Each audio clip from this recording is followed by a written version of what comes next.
আসসালামু আলাইকুম প্রিয় অ্যাঙ্গেলার বন্ধুরা, আমার হাতে একটা লুর আছে, লুর ফ্রক।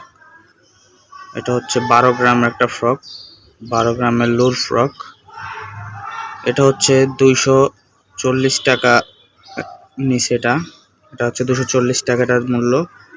অনেক সুন্দর একটি লুর ফ্রক, অনেক কার্যকরী হচ্ছে সেই লুর ফ্রকটা।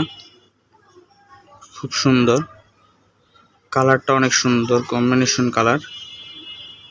এটার ওয়েটটা অনেক বেশি, অনেক হেভি ওয়েট, অনেক দূরে থ্রো করা যাবে, লং কাস্ট করা যাবে। এটা দিয়ে মজবুত আছে।